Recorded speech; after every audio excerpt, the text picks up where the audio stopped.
Hello everyone, and welcome to another episode of the Game Dev London podcast.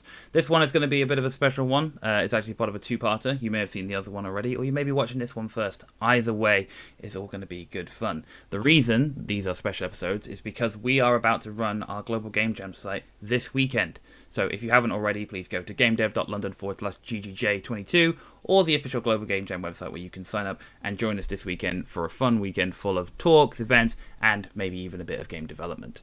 Now, before we get into that this weekend, what we wanted to do was take a little moment out and do something a little bit more interesting, which is that we have teamed up with Into Games for the Global Game Jam, but we're also teaming up this lovely Monday for a special episode featuring Nice Games Club, which is another game development podcast out in America, who consistently do a thing called the Nice Games Jam, which is basically an hour-long game jam as opposed to 48 hours.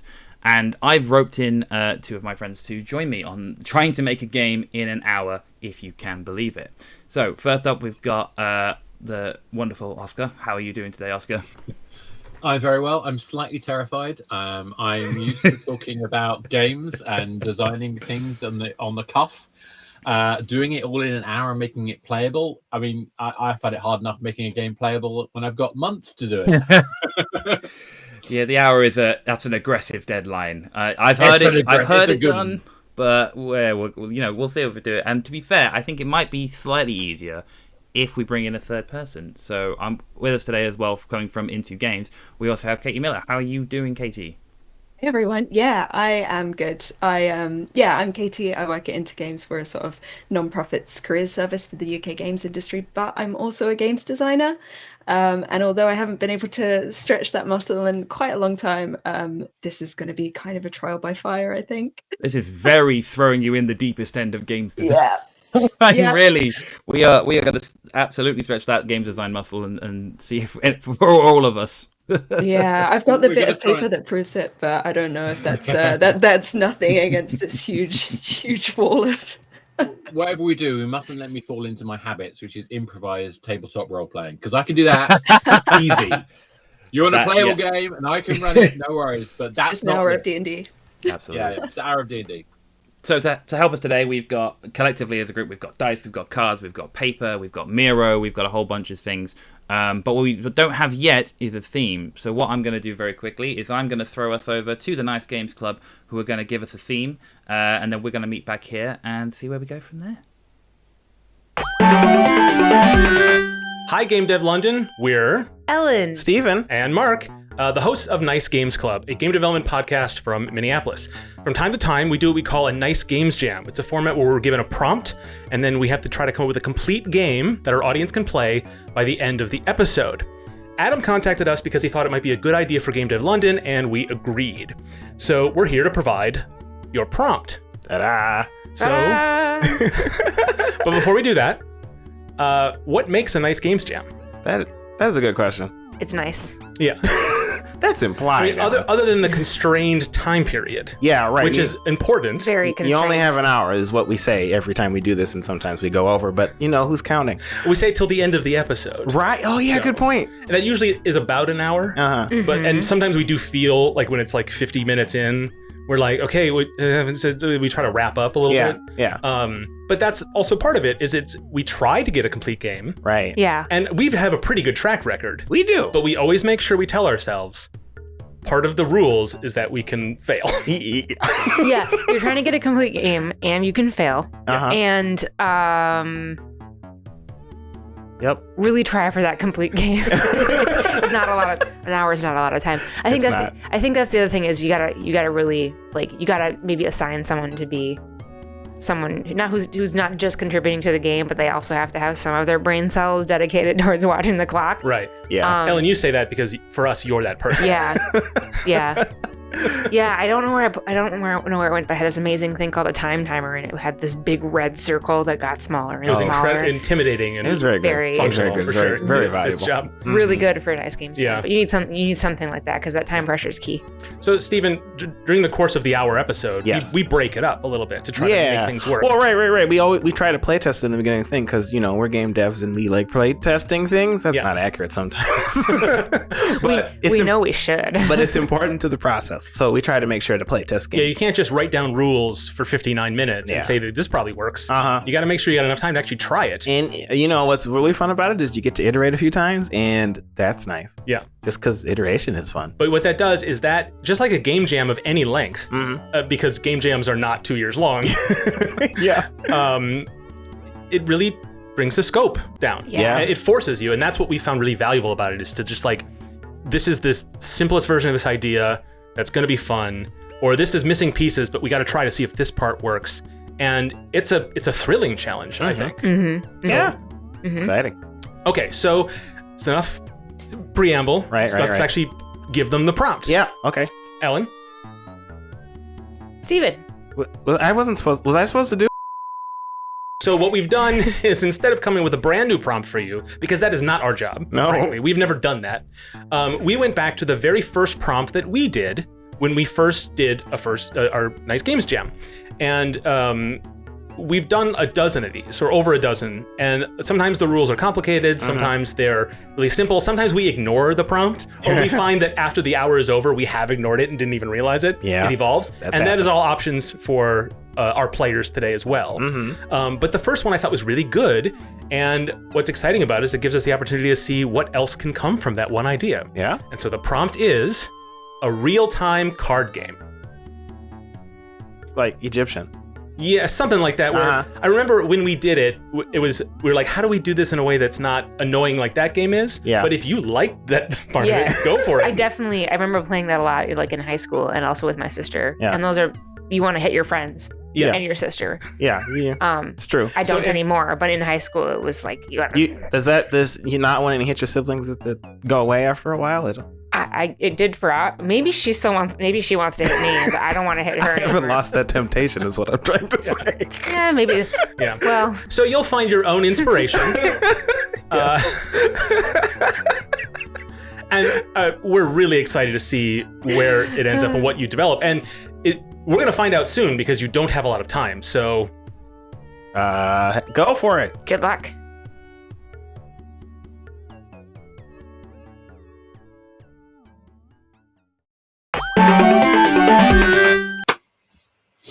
Wow. Is it worth saying at this point that in the 90s I tried to design 3 different real-time board games? It's definitely worth saying that. I think it's also worth saying it that they forgot the fact that when they did that episode, they were all in the same room, and we are a digital podcast. So this is going to be, that's a fun constraint. Although I will say that we do have the lovely red circle timer that I will show up every now and then. So if all 3 of us are ready, I'm going to spin our little wheel. Give us 60 minutes on the dot and go. Okay.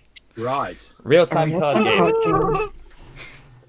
Real-time card game. Cool. I think the first thing is the fact that we are digital only. So it can't be cross-comparative. I think it's got to be somewhat where it's the showing of a card kind of makes us a thing.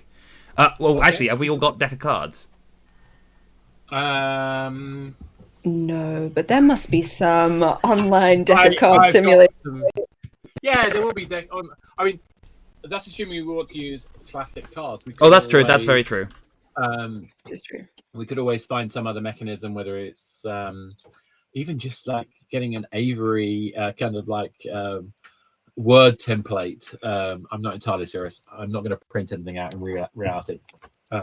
I have found an online deck of cards multiplayer site that allows people to join. So if we do want to go with a traditional deck of cards, that can be our option. Cool. Perfect. It's often nice to iterate with just a deck of cards and some suits and stuff, isn't it? Yeah. Real-time card game. So I can give you an example of one. I think it's called Brawl. Mm-hmm. And basically what happens is that the Brawl has a series of cards. And essentially you're blocking, you're punching, and defending, or whatever else. But what matters is not the pattern you do it, is when you place it.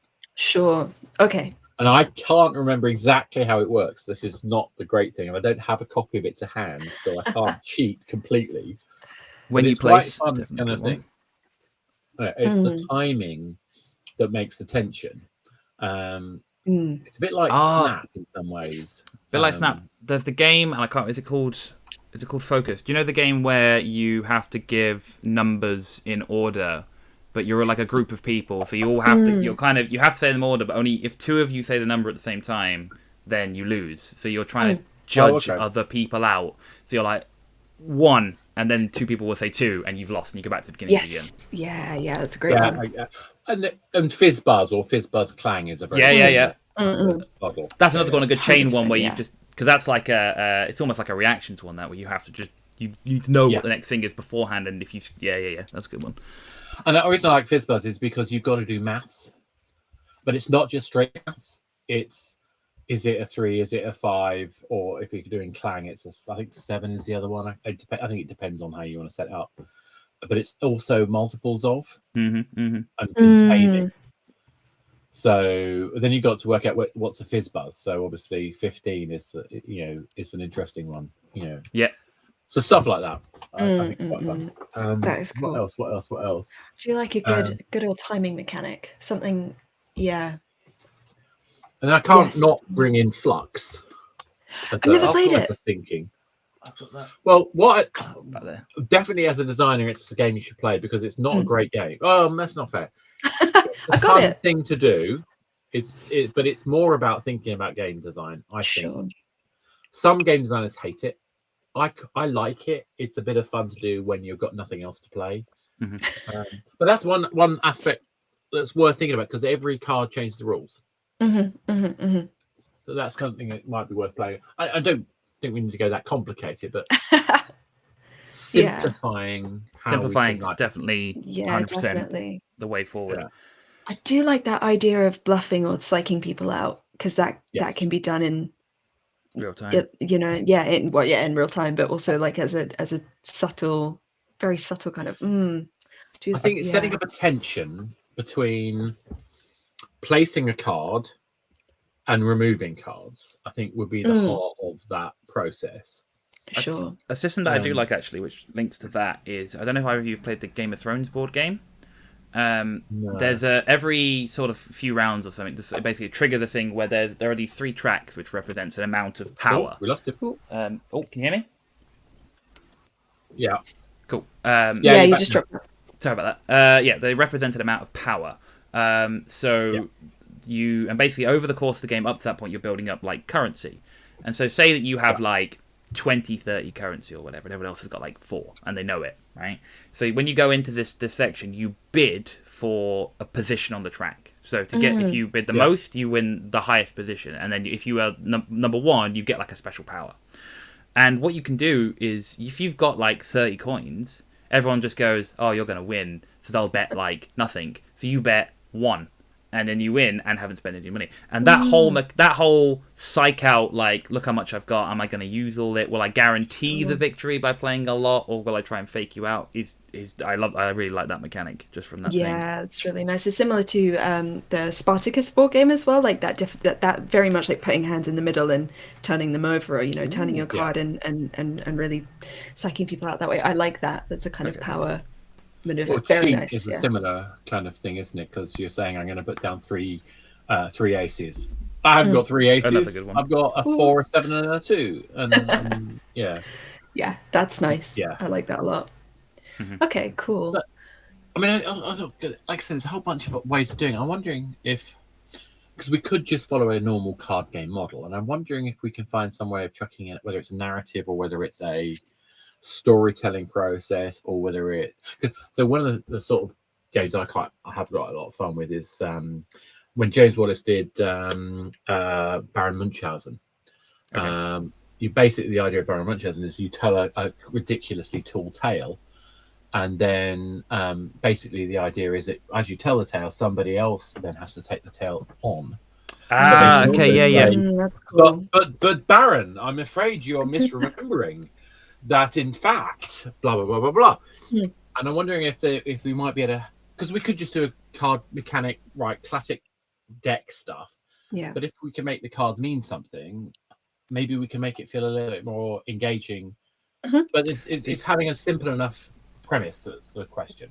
I really like those kind of games. The only thing that ever gets me about those kind of games, and maybe we can solve it here for all time, is that a lot of those games will rely on like a judge's whim, where the judge goes, I accept this as valid, and so you have no concept of whether what you're doing is going to be successful or unsuccessful. So that kind of storytelling mechanic, but you have a measure against whether you will be accepted or not, I think would be... I think that would work. I think that would be cool. The balancing act, though, is also making... So can it be... How ridiculous will it be? Can it be? How stressed will people be in a good way versus how embarrassed might they be in a bad way? And how we make sure we encourage the former, not the latter. Yeah, 100%. That makes sense. Yeah, 100%. 100%. It's so difficult to get right, because Barrow Match is one of those games where you can have so much fun with the right people, but it could be just like, well, what's this about if you get the wrong people? Yeah. I need to look it up. I need to yes. James Wallace, I think it was still Hogshead Games at the time. James is fantastic. He's one of the people who came up with the Diana Jones Award. So he's a really good guy. Yeah. Awesome. What? So sorry, you go. Yeah, I mean, no. I'm just trying to kind of like we have to. I think we need to sort of work out what direction we're going in the next sort of like 10 minutes or so. I think realistically, if we're going to start planning out anything structurally, are we happy that we're using core 52 deck card 13 cards per suit, 4 suits? Because I think that's quite nice and safe, which we can play. I think it's understandable, and that kind of with this time, definitely in a good place. It saves a load of time for actual planning. Do we want those cards to be rolling? So aces high or low, or both? Well, I've got an interesting one. Just looking. So I've got my lovely deck of cards here. I've got an interesting idea on the idea that you were saying in terms of the supposing a story. What if you did? And this is real time. So what if you're telling a tale, and the card number that you put down has to be worked into it some way. So that's how you do it. But you continuously have to go up. So if somebody goes straight in, like plays a 10, then your move will have to be, you could either bail and pick a card up, or you'd have to play like a king to go over. But, and this is how we get in the real time element, black cards are just like continuous storytelling. But then red cards allow you to interject and basically redirect it. So say it's gone very high and it's got up to like a king, and you go, oh, but actually I've got, say, a red 3. I'm going to restart the conversation, and allows you to, and then you build up sort of on a secondary level. I don't know if it would work. I'm trying to think of where it would end, but that could be a way to sort of build up. Is it worth it? Yeah, no. One thing I'm thinking though is that it's the reason to interrupt or reason to delay interrupting, I think, is the interesting one. So if you could only go up in number, but if changing suit means you change perspective in some way, so it maybe that by changing number you have to change which character is talking, or something like that, or maybe like you said. Black cards are well, think about Hero's Journey. Okay, so Hero's Journey, you're going to have a certain stages that you go through. So you're going to start out with the ordinary world. The hero is challenged, or heroine is challenged. The hero and heroine's journey narrative arcs are slightly different, but they're parallel-ish in some ways. But essentially, you're confronted with your perceptions are broken, and you're shown that you should be the hero, but you're going to deny that path. You're then taken on the road of trials. You meet the master. The master dies. You'll then face this upcoming impending doom. You battle. You succeed or die, and then there's this resurrection-ish like process that, again, there's lots of different versions of the hero's journey, and I'm kind of butchering them all, so apologies to anyone listening who is really complaining I'm not following it through properly. I'm doing it all from memory. But there's this journey home there, and the kind of then the master of both worlds kind of feeling at the end, which is this kind of nice conclusion. Basically, Star Wars, because it's literally taken from Joseph Campbell. there might be something we could play with that allows us to do that kind of literary journey Yeah. where the cards, the suits mean something, and you can play any number you like, but you've always got to go up. Yeah. So if a card of a different suit is played, that's okay, but it has to be one higher than the last card of that height that was played. And I think the tension is going to come out of when someone, do you rescue someone? When do you play to rescue someone versus when do you play to prevent the story that they're doing?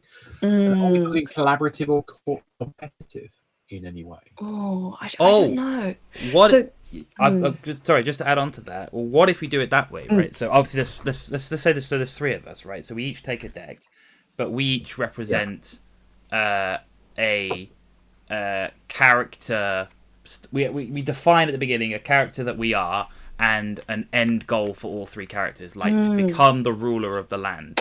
So then our decks represent what we're doing at that moment in time. So if we see that our person's about to do something and then I reach for the crown, that's the moment we play the king and go, but at the last minute you fall, and then that kind of thing. And then we can use it to direct the stories.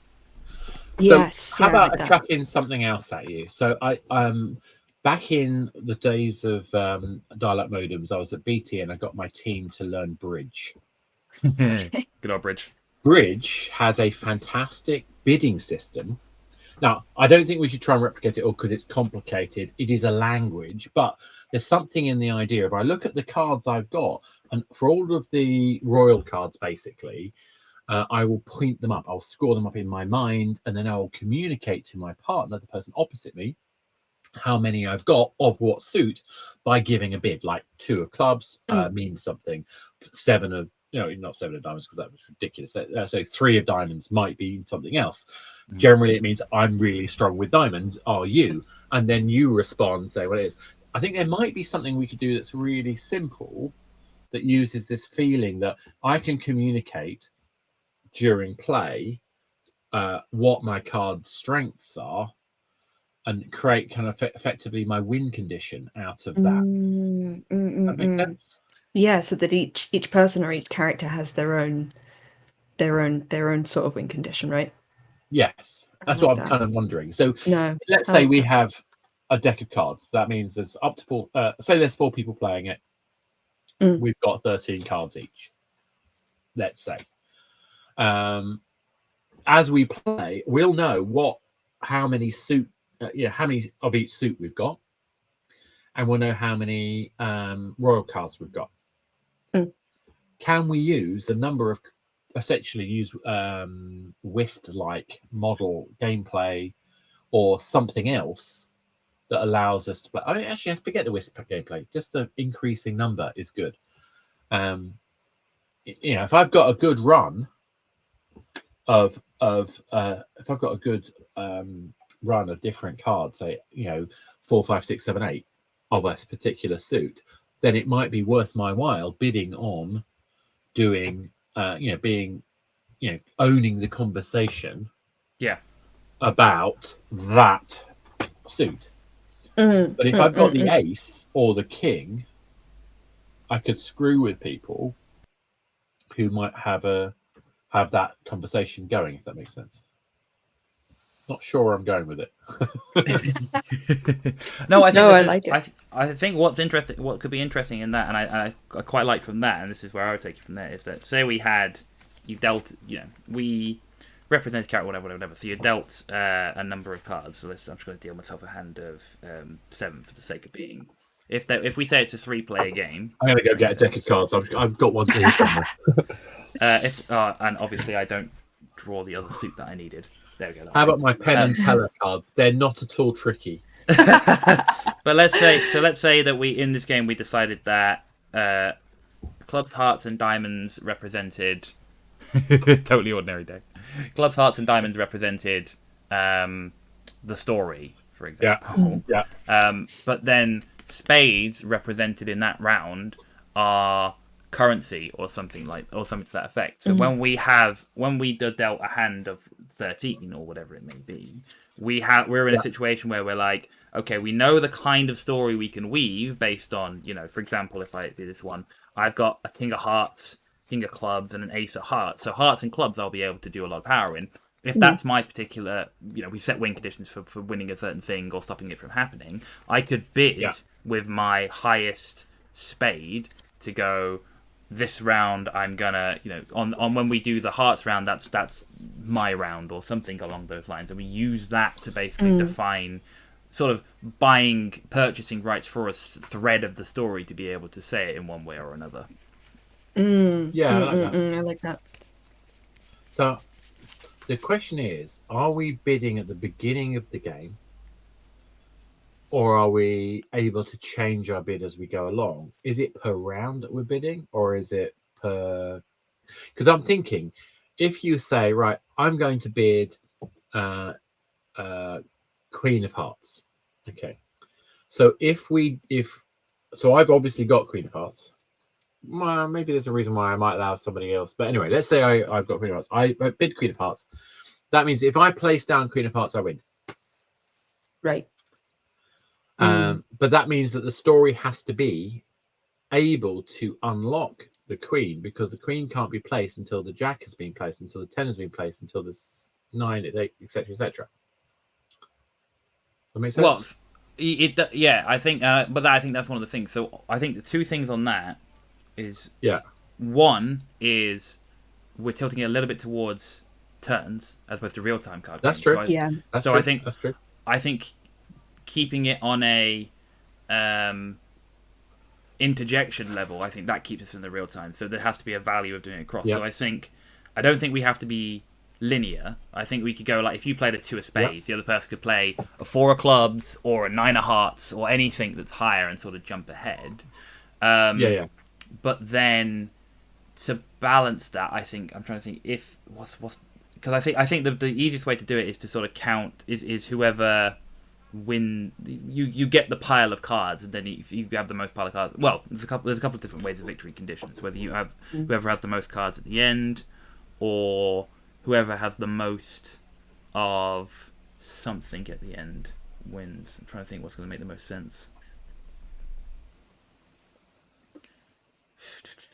Whoever's changed it the most, I don't know. It's designing real-time card games throws everything out the window about what I know about designing tabletop games at all, because I would usually be like, what's like the order of play and stuff like that, and it's like all out the window. Well, you still have the order of play, but the thing is, you want to make sure so that it's not really an order of play, I guess, but it's the tension is not the cards. The order is not the placement. So I try to remember exactly how. So one of the real time things I tried to build back in the day was that you could move your units on a board anytime you like, but the unit was a minute egg timer. Oh, okay. So anytime you moved, you turn the egg timer over, and you couldn't move it again until the egg timer was empty. That's nice. Which means you could move at any point, but you didn't have. You had to pay attention to when the unit stopped. The timer was empty, but you could move at any time. And actually, if it just sat there and you hadn't noticed it was movable, you could still move at any time. Yeah. So it's quite a nice method. I mean, I never quite got the rest of the rules right, but there was something really nice about that method working. So if you think about it in that way, placing a card is fine. It's what is stopping you from placing it immediately afterwards? What's the penalty inherent in the flow of the game that means that you don't get any extra advantage for tapping again unless you do? You get my drift? Yeah, 100%. I'm wondering if there's an element of kind of penalty or mystery that we can add. Is there? I love running out of cards. Cards. Yeah, that's true. Yeah, running out of cards. Running out of cards of the suit that's currently active. Well, while we're here, have you both joined the deck of cards? Deck of cards thing, I think. So can you see? Are you going to share that screen in the window so that I can do that actually? Our lovely viewers can see what we're talking about. I can indeed do that. And obviously, can you? We need to describe it for those who are simply listening to a podcast. We will do that indeed. So if I drag that card up, can you see that I've put an 8 of diamonds there? I'm seeing Katie. I'm not seeing you. Okay, let me try that. Ooh. Maybe if I join that specific one Interestingly. instead, that will do it. Let's try that way around. Yeah. Enter your name. Oh, I see. It makes a separate room. That's why. Cool. Oh, Let's okay, do cool, that. cool. Joining game. Oh, lovely. Okay, so that's me. Oh, there we go. Yeah. And are you in here as well, Oscar? Yes, I'm here at the top. Athanasius, that's me. Oh, cool. There it is. Yeah. Great. Oh yeah. Sorry, Sorry. Athanasius is my long-standing online nickname that I've had since QuakeNet. Since 1998, and I'm able to be on everything. So Nice. Perfect. So we shuffle the deck and then dish Yes. out 13 cards or whatever, some number of cards. Let's do it. Absolutely. Okay, so I'm gonna Thank do you. that because why not? Oh, actually, oh yeah. Bump. Actually, you make it so it's actually on you, so you can see it in your That's safe space. Cool. Yeah. I like this. We are our cards are in our game. Perfect. Oh, On the that screen. didn't. I didn't mean that didn't happen. Sorry. That's all right. I don't know what it does Oh. yet, so it might be. Oh, it's turning them over automatically. That's weird. Okay. So we're coming up to 35 minutes. there's another one. What I suggested is for a first round is if we play open-handed, we can sort of figure out the rules as we're going, and then a second round we can do close-handed. Yeah, Yeah. that's fine. Happy to do Yeah. that. I'm gonna There we turn go. mine. What, you mean actually do it like you would train each other to do it? How many cards have I given everybody? I think I've lost track. 5. Oh, Adam, I don't know if it's I just think you're clinking. Yes, I can hear the sound. breaking up a little 5. bit. So let's go for That could be the whole thing. 6. Sorry, I've kind of laid my cards out super weird. 8.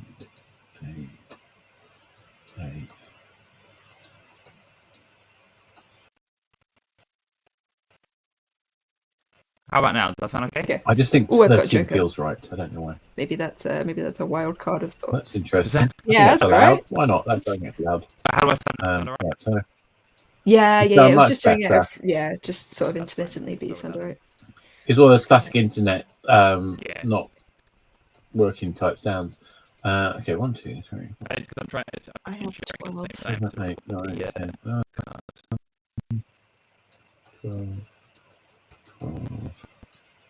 12, Thank you. 13.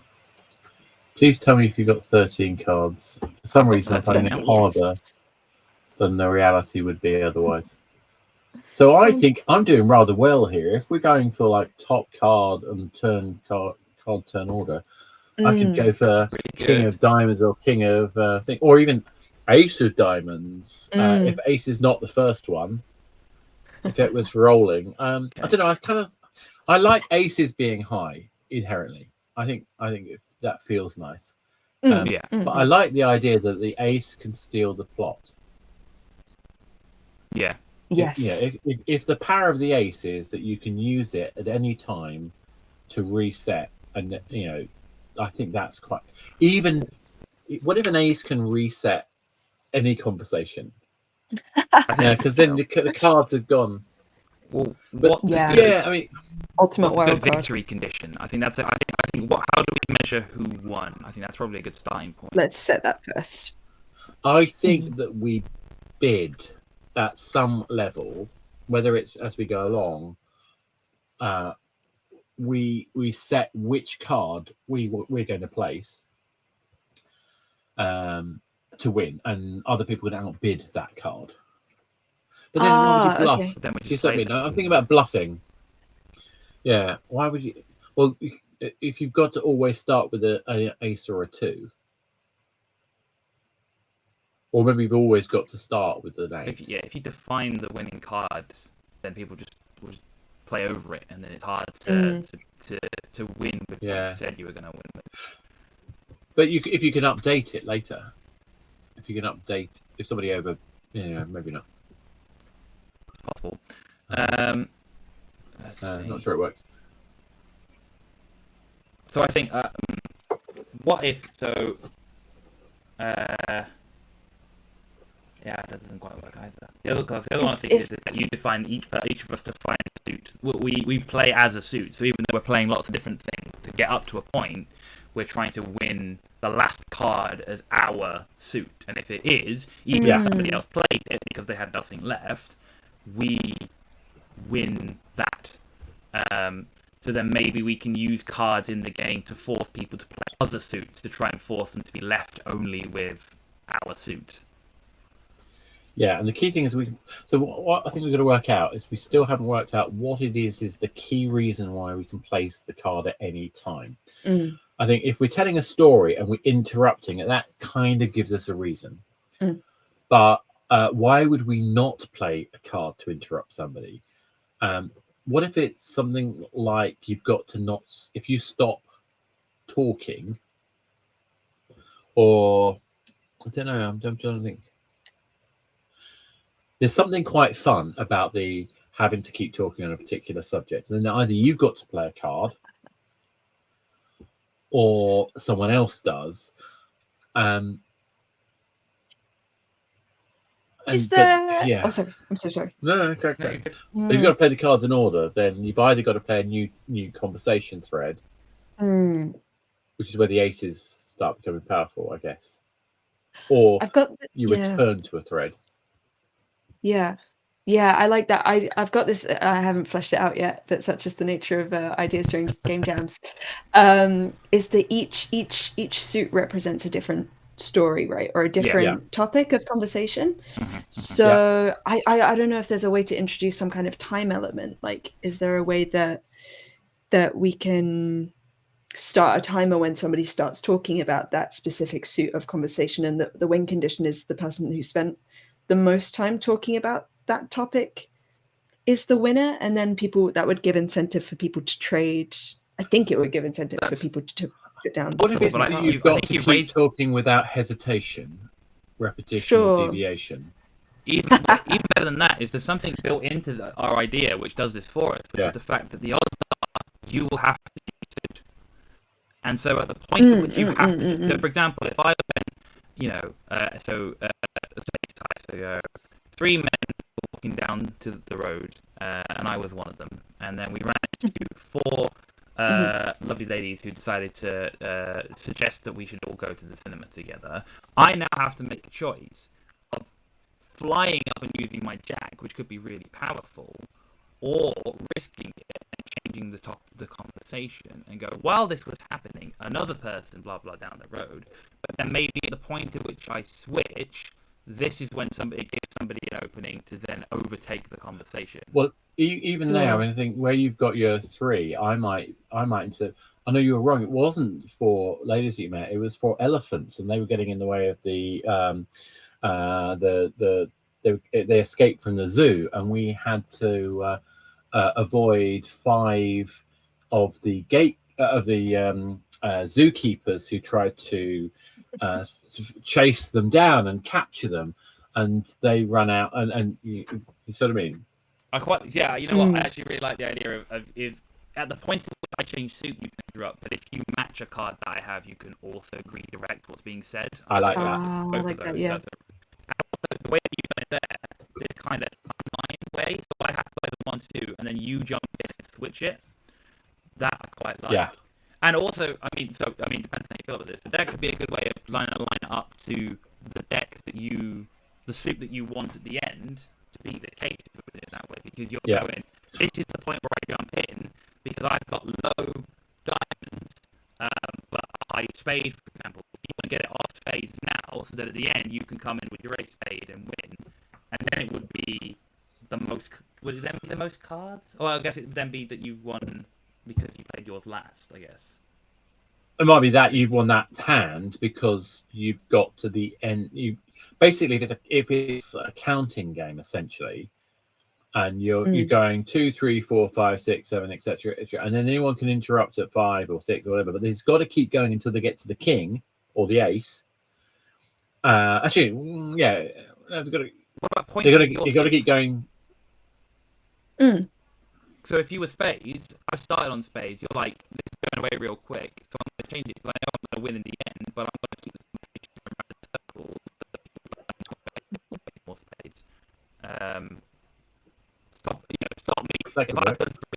stop me from like jumping up to like a server or something, or whatever I might do. Or if you keep the conversation low and allow yourself to go back onto space or something. Maybe, I'm not sure. Or how many? I'm not sure that you'd get the mechanical flow that way. Yeah. I'm thinking if basically the play starts when someone plays an ace. They start their story, and every time they make an or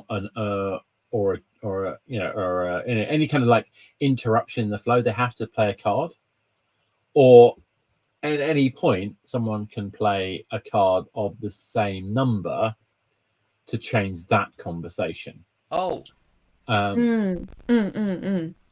think you've got it there, because that's very and I can't remember any of the names of the games that do this, but that would then be the thing of the game. You could, so if we say we were three adventurers, and the game could be called Adventurers or something like that, is that at the point where you hear nice or an or a thing, you go, adventurer, I don't think that's what happened, and then you can do your thing, and that's what precisely. Yeah. That's nice. You jump in. Yeah, I like that. Nice. Yeah. Okay. Cool. I like that a lot. That way, the real time comes in in the way we talk.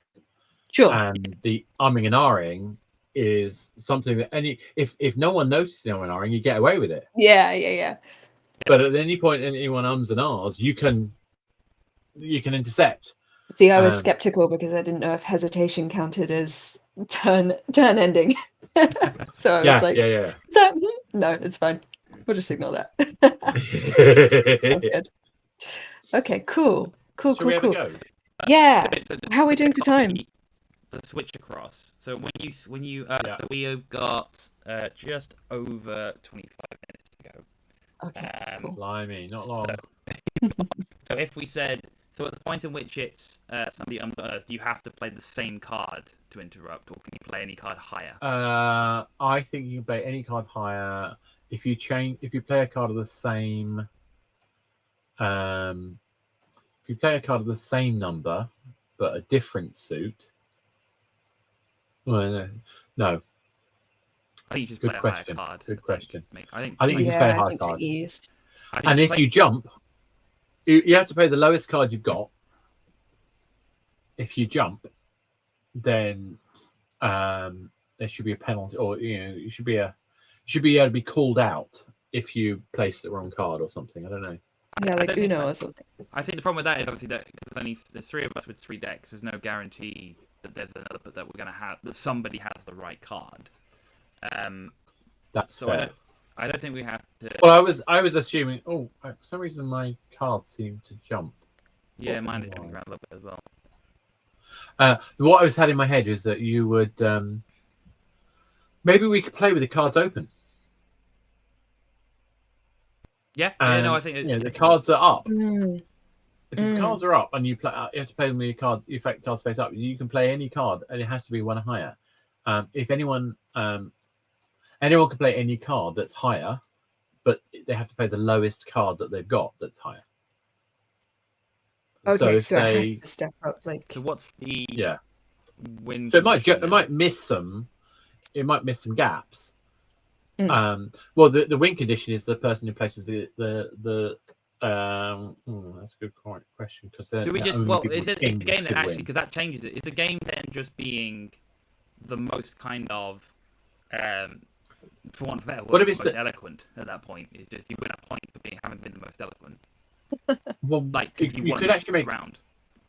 I mean, there is that, but I'm thinking maybe the win point is, like you said before, everyone has a suit. Yeah. And so you choose which suit at the beginning of the game, and whoever wins is the one in that conversation is the most cards placed of that suit.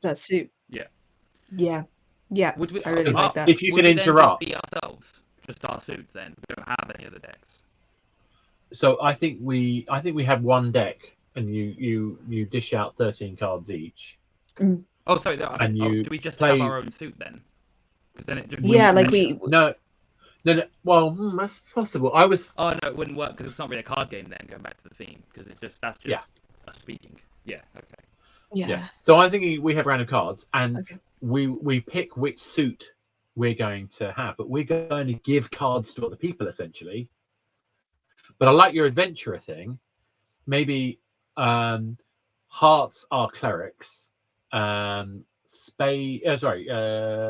clubs are fighters, diamonds are thieves, and spades are mages. So I'm going to be the mage of the party, so I'm going to use spades. So whenever you place a card, you have to talk about what happens to that character. Mm. And therefore you're talking about, so even if I place a card, I'm talking about if I place a diamond, I'm talking about the thief and what happens to their story. Mm. Mm, And so at the end of that tale, anyone can place a card at any point that's one higher or a different suit and equal. But it's when they place it that matters, because that's then they're taking over the story. That's what keeps it real time, I think. It's the DM's worst nightmare. Yeah, so I think, Yeah. I think we've got it. I think so.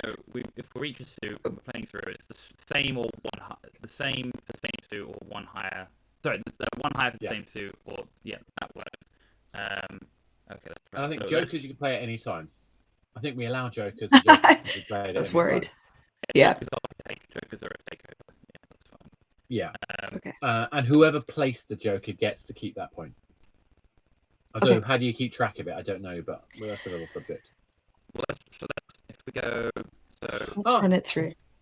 No, the Joker goes to whoever's the last person to speak. So even if you're losing, you can get an extra bonus point by being the one who places the king. Okay, yeah. Does that make sense? Yeah, I think I get it, yeah. I'm not sure on the Joker one, but I think if somebody does it in the round of there's our three. Our three suits. So yeah. Well, I'd say we basically nominate what suit we want to be. So looking at my one, I'm going to want to be. I think I'm going to want to be the thief. Just 1, 2. But the only issue with that is that what happens if I also want to be the same suit? Then you outbid me by saying I've got more cards than you. we just have to play them down a bit like. Well, if I say 5 diamonds, then if you say I'm 6 diamonds, then you get to be the thief. But how would I? But there's no comeuppance for that because I could just say I'm 13 diamonds. Well, because all the cards are visible, is what I'm suggesting. Oh, yeah, we're doing it with all visible cards, I guess. Yeah. Because I don't know many games that have all visible just cards. Say you are the suits that you have the most of. Yes. Yeah, we can do it that way. That's Okay, fine. cool. Let me see what I've got. But if you're could you be equal? I suppose with Jokers you could potentially be equal because we're not. If it's only 3 players and you're using 13 then cards it's each. Value after that. Highest value, highest card. Okay, yeah, that makes sense. Right. I am clubs, which was the fighters. Yeah. Okay. I think I'm diamonds because So I've got the most clubs diamonds. are fighters. Yeah. And possibly hearts. What were diamonds? Clerics. Hearts were clerics, diamonds were thieves, spades were mages, clubs were fighters. But that's just me leaning into stereotypes. Yeah, we can always use that for now. We can cleric. rejig it. And what was spades? Sorry. Yeah. Wizards, Nice. magi. Because Farmers. wrestling, if you're a D&D fan, you'll know who wrestling was. Therefore, therefore, Black Souls. That's going to be your classic mage. I'll get so much hate for saying that. Yeah. Question. So let's say I want to start with the Ace of Hearts, for example. So I start story talking about clerics. Now I don't have to do a heart. I would go straight to the 4. You could do any 2. It's going to be your good question actually. I think you can go to the lowest card of that suit that you own with that suit, unless somebody else chucks in. So I could have gone 2 of hearts. So I start talking. So what? I have to be ready with my 4, but if you heard me then you could just jump in. You could go adventurer. Exactly. What stops you? So that's a good question. What stops you from being able to just chuck down a card? Maybe you've got to talk for a minute. Well, no, I think you just. How do we I think you just talk because you've got to be. Yeah. We just basically once we go and go. So now I'd have to start talking. I've got my 8. Yeah. I know I'd have to be looking at my cards at the same time to go. Okay, I'm going to play 4 next and Yeah. There's no, but And I'm if you gonna, gotta at some point mention I'm the going to have to number? start thinking through the story. The moment you hear me go, then you just jump in. Yeah. Do you have to mention the number in what you say? Yeah, I think you have to. I think it's fun, isn't it? And that adds more complexity that you might mean you end up going at the same time. Yeah. So and I've forgotten who I was. So I am. Yeah, me too. I'm Pods. Okay, cool. And What I'm were you, Diamonds. Oscar? I'm Diamonds. Okay, The cool. thief. I think Sneaky. Katie. I'm possibly spades.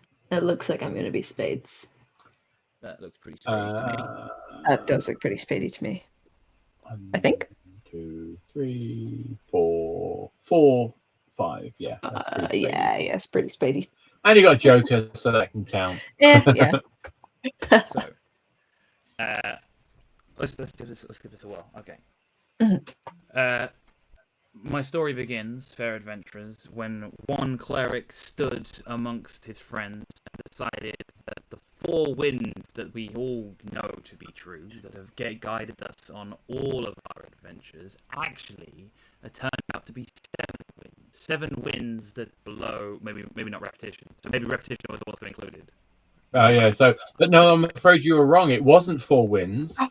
It was the 4 dark souls of the guardians of the dungeon. So can you redirect? And you go back a step and redirect. I think you have to be able to. Otherwise, yeah, sure. I've got no way I can. I think I can stop you. I think I can stop the last card because otherwise we've got no way of getting in the way of you. So it's not the 4 winds, it was the 4 guards of the darkest dungeon, which we had to evade, and it was only down to the 5 lockpicks that the reluctant rogue was able to pull out and tease his way through the pieces that he was able to manage through into the 7 gold pieces that he found at the bottom of the chest. And those 7 gold pieces were cursed in their own particular manner, and it took some incredible route. But the cleric, no, There's a bit of hesitation. I'm gonna. Oh shoot! I'm gonna jump in. Yeah, they were cursed with the 8 curses of the wizards of. I think you'll find that 9 thieves were stood outside the door, and what that meant is that although the wizards were prepared for this kind of battle, that when the Jack of the Thieves jumps in, he knows exactly what he's doing. But you're wrong. It was indeed actually the 9 guardians who were protecting the dungeon that prevented the 9 thieves from progressing, and they stopped that encounter. Instead, there were 10 judges who supported the guards and arrested the thieves. I think so, adventurer, because of the fact that the Jack of the Fighters was even to the Jack of Thieves who had somewhere in the distance. And I believe that when we saw the Queen step forward and tell the fighters that this was an unacceptable way to be, the King decreed that there shall be no more fighting on our streets. But no, it wasn't the king of fighters that decreed that. It was, in fact, the King of Thieves who snuck in at the last minute and stole the Queen's jewelry. So, this works. I'm enjoying this anyway. This is great. Yeah.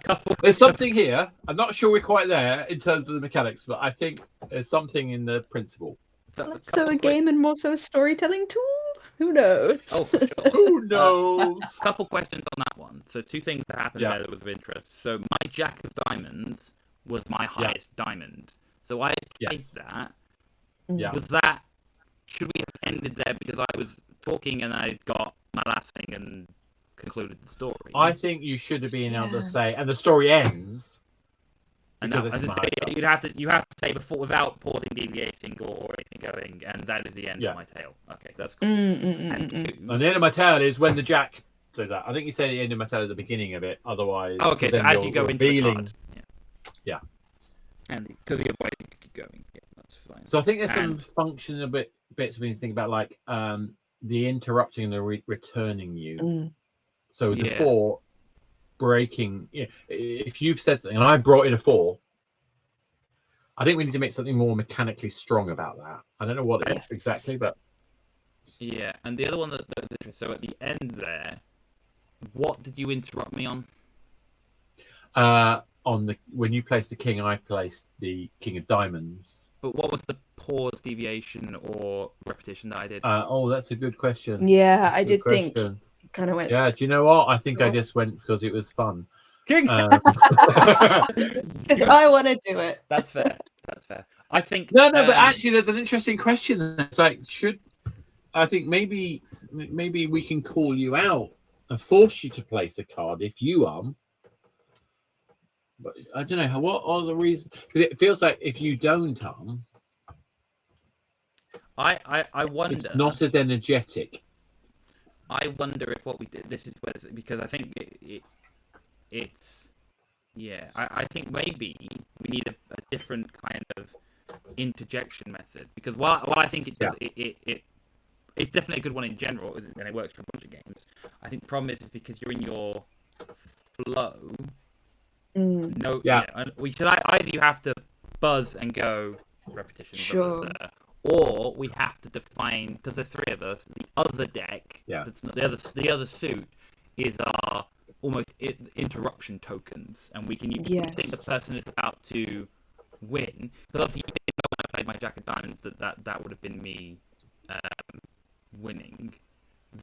Which would have made the tension more interesting, I think. Yeah, you're going to obviously once you get into the high cards, somebody is close to winning by definition. That's a good time to play your tokens of interruption to be like, I don't think so, because then it's you're running out at that point as well.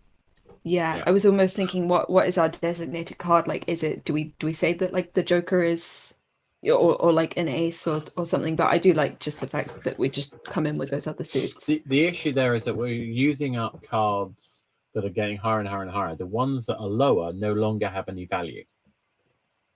They're literally just bulk.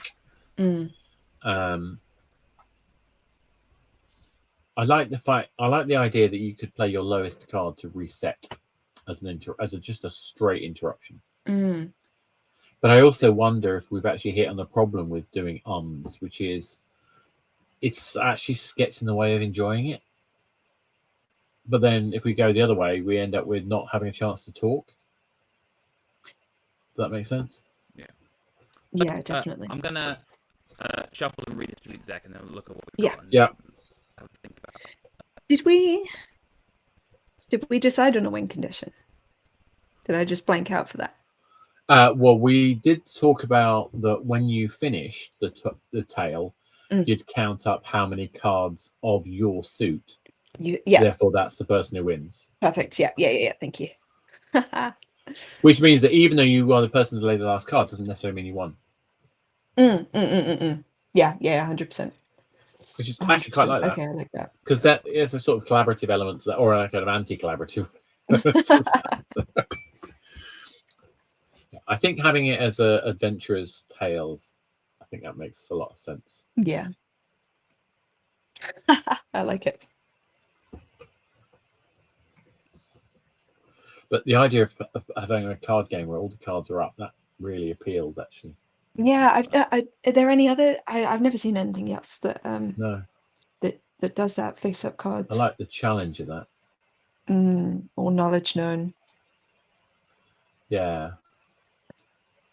But it does make me think that we maybe need to make it so it's much more.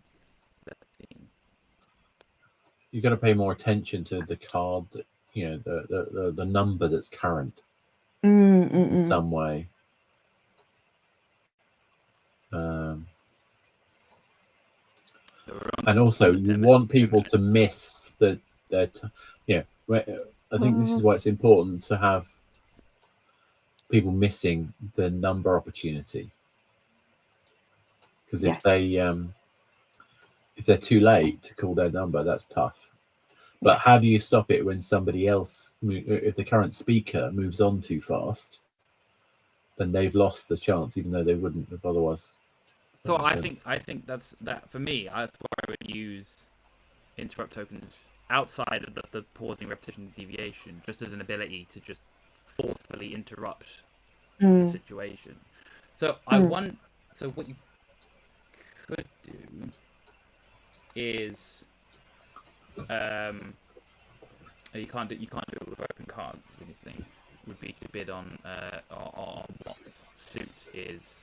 Oh, so the three of us will obviously pick our suits, and then the fourth suit is is interruption tokens. And then it's just by the only thing with that is it's very by chance how much you can interrupt. Exactly right. I think you should be able to interrupt in any way, but I think there does need to be some rule about it. I don't know what that is. I think you can interrupt at any point where you've got the equal card or the next card.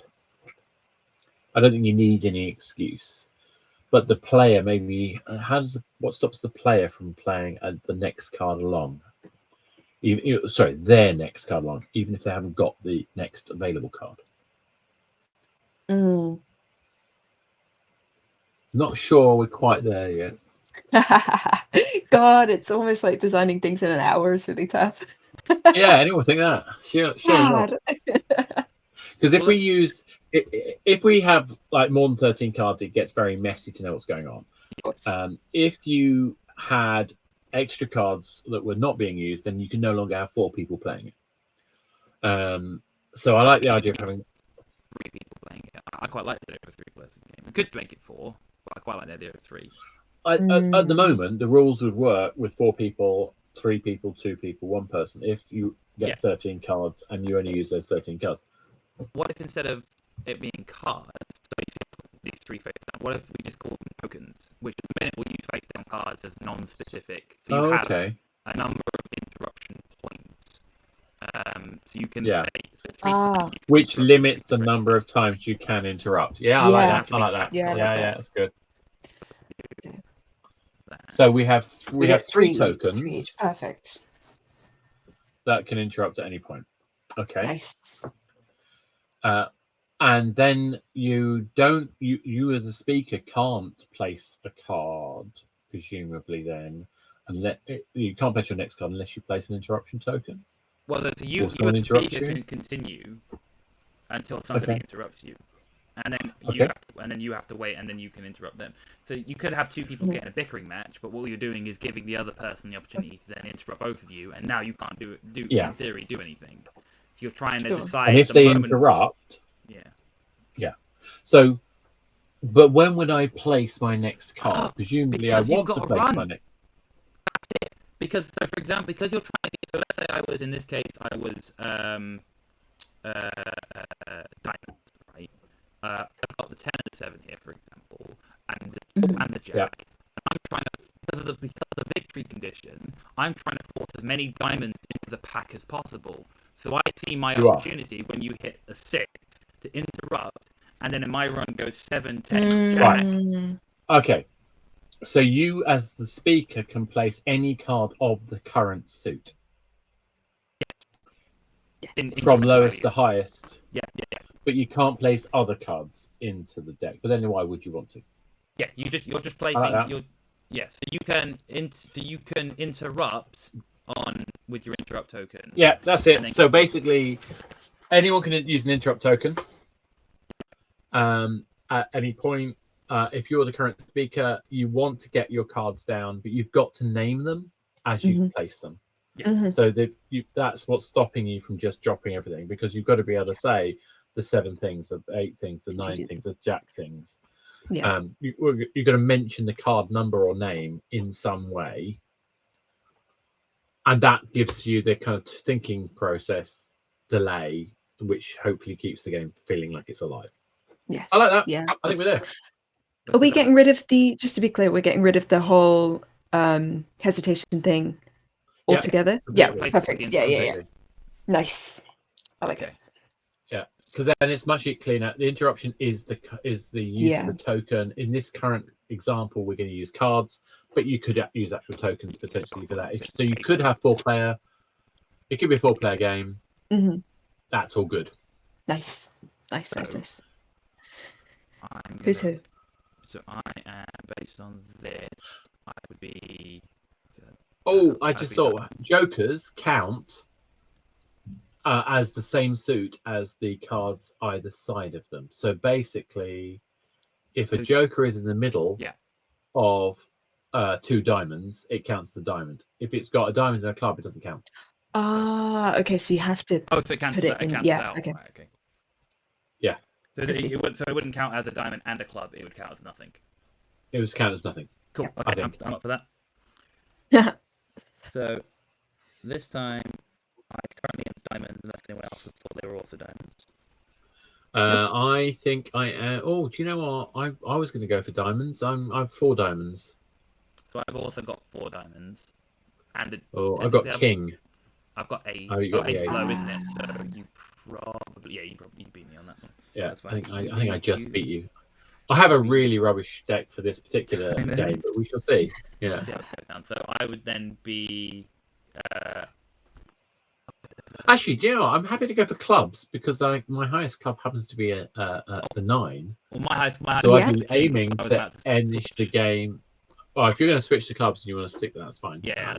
It just occurred to me that I could actually have fun by going for a shorter game because I get to go on the 5, 8, 9, and that's my highest card.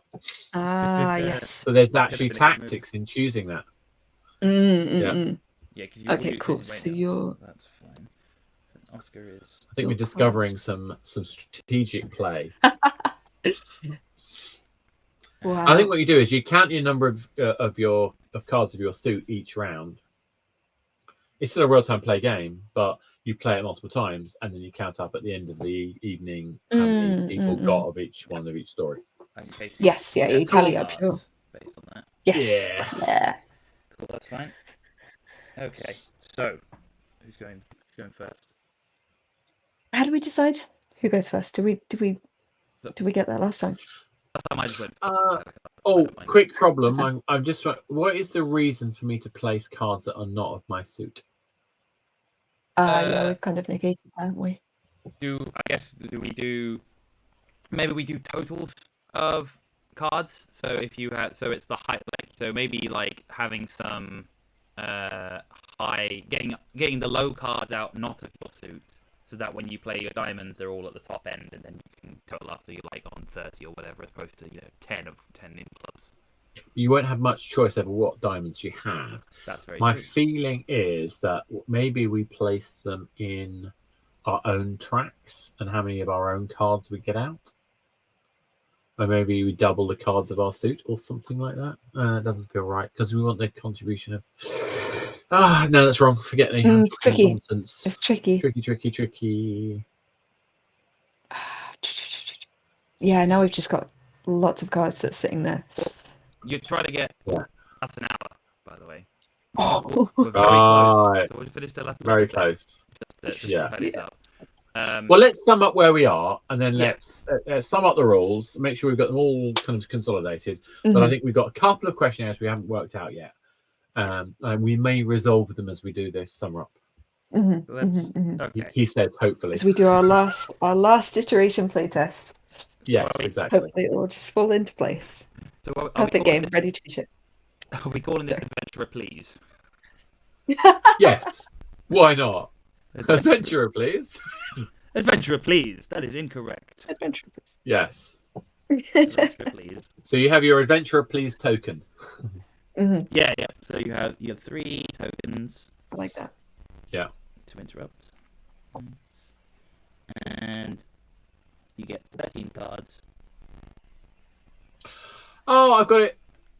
You don't decide which one you are until the end, until you've placed your last card of the suit that is current.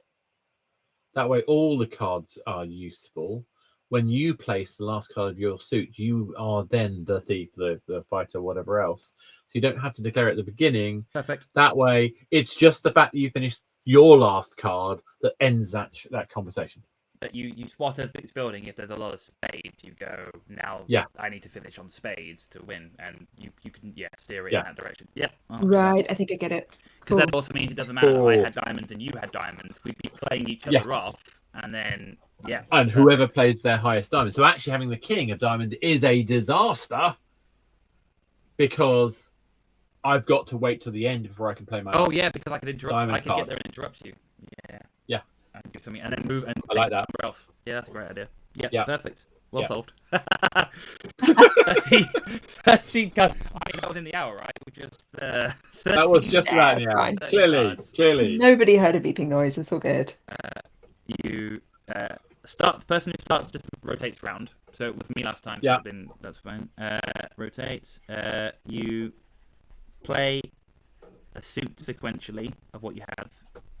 Yeah. So as a sequentially of your lowest. So it doesn't matter if you play it can't. Yes. For the next one you just play it up. Yeah. Precisely. Uh, But you have to mention in your story that number or card. tell type. the story, which then leads to you define 4 roles at the beginning for the 4 Yeah. suits. Yeah. And must mention. That means every story could have different things, but we're calling them fighters, thieves, etc. Because it's nice and brandable. And if you fail to mention it, then you lose an interrupt token. That's an easy one. Yes. That's your own Oh, fault. actually, if you fail to mention the number, you lose an interrupt token. I like It's an that. easy So punishment. that's a penalty. Yeah, easy fix. Yeah. So then you use your token to jump across. Yeah. And you end a round by playing the last of a suit that you own. Yeah. And no one interrupts you. Yeah. In fact, you announce as you place the highest card of the suit, you announce, and in the end, So then everything else, but say in like Uno. Yes. Yeah. Yeah. In the end, your points total from that last suit card. Yeah. And then, so I guess then you play a number of rounds and then total it up at the end. yeah. So you say, and in the end, you don't replace the card down, and you count up. Is it just the value of the card you placed, or is Or it the number of total number cards? of the suits of cards? Yeah. I The think total. number. Yeah. Because that gives value to Number the of that- cards. Number of that suit is the score, and then you repeat that X number of rounds, and then the end of the session. The number of, I was Minimum gonna of 4 rounds. number of players times 2, just to make it so it goes round and loop, so everyone gets a chance to start twice. Sounds good. Sounds good. Nice. We have a game. Cool. Playable. I want to play this. That's pretty great. The marketing head of me says, "Oh, and we can do branded tie-ins. We can have, Wizards of the Coast. Wizards of the Coast. We could do what do we did? Battlestar Galactica version or Judge Dredd version. Other brands exist. So there you go. Well, I mean, the key thing here is that I'm just going to switch this over to you guess. The key thing here is that we demonstrated that you can absolutely make a game in an hour. and actually a game that you could do. Yeah, I'm but again, impressed. Yeah, absolutely, It's it's playable. yeah. You can play, and it's again you can play at home. We will write up these Yeah. rules, and I will include them in the description so that if people want to try this at home and tell us how they Fantastic. feel about it, they can. Final thoughts, Oscar. I just like the fact that we kind of. You think you're kind of exploring something, and then you throw out a stupid idea, and then suddenly somebody else has grabbed it, and it turns out it wasn't stupid after all. Well, that was my feeling because most of the stuff I said, I'm sure it was stupid, and then suddenly some of it's ended up sticking. There's some great moments in that where one of us is like, I get it to here, and I'm just not through, and the other one's like, oh, but there we go, like right at the end there, when you're like, Yeah. I got it, and then you've just how we make it work. It's beautiful to watch. Yeah. Mm. No, Yeah. it worked really well. How did you feel, Katie? There's definitely something about that magic thing about any game design where Yeah. you've just got a collection of problems and you're trying to find that equilibrium, that balance point where you've got this tension and release thing going on, and you can't always see it on your own. You have to have someone else around to kind of blitz it off, I think. Absolutely. How did you feel, Yeah, Katie? 100%.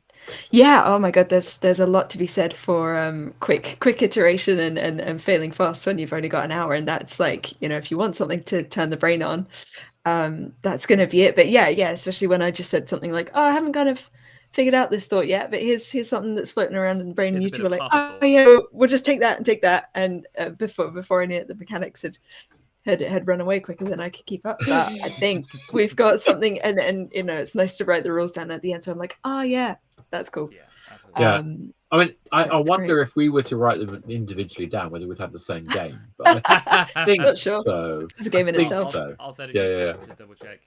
But yeah. The other thing I like is that essentially failure is always an option, but I think we actually didn't fail, which is always good. We did I think we did very well, and I think our Nice Games Club compatriots will appreciate what we did. I think they're also going to have an episode where they talk about the stuff that we did. But I'll ping when that if it comes out, I'll ping that around as well. And it'd be great if we could find a way of having an episode where we invite them across and talk to us as well. That'd be nice. Absolutely. You're awesome.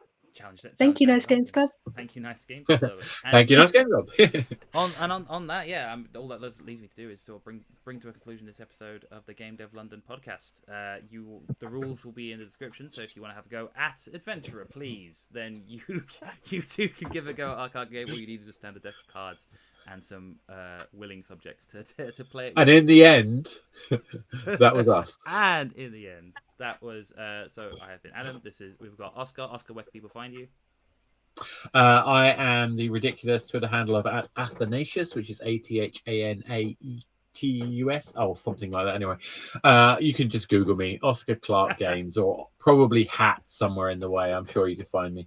Perfect. Katie, where can people find you? People can find me at the Twitter handle sparrowdust_dev, and they can also check out Into Games, who are doing some really great events for people trying to get into the industry. And we give great advice and have a cool Discord server, and also Game Dev London have an amazing Discord server as well. So yeah, they can find us in all of those places, and I do various things with Into Games as well. So thank you so much. Yeah, you can find me at AdamB1234. And more importantly, you can find all of us at Game Dev London. That's at Game Dev London on Twitter, Instagram, and all the other places. You can go to www.gamedev.london to find out more episodes. Not quite like this, but certainly some really interesting interviews, podcasts, group talks, etc. All from the last few years about what we've been doing in game development. You can join us for Global Game Jam as well. Have your own go at making a game in slightly more than an hour. But you can do that by going to gamedev.london/GGJ. Too much time. Too much time. You can make 48 games in that time. Yeah, you can also join our community by going to gamedev.london/discord and join us and come and join us in the server, and we can have a good time chatting about this. But all that leaves to do is say thank you everyone for tuning in. Thank you to Katie and Oscar as well, and we'll see you next week at the same time for the Game Dev London podcast. Goodbye. Let's do this again.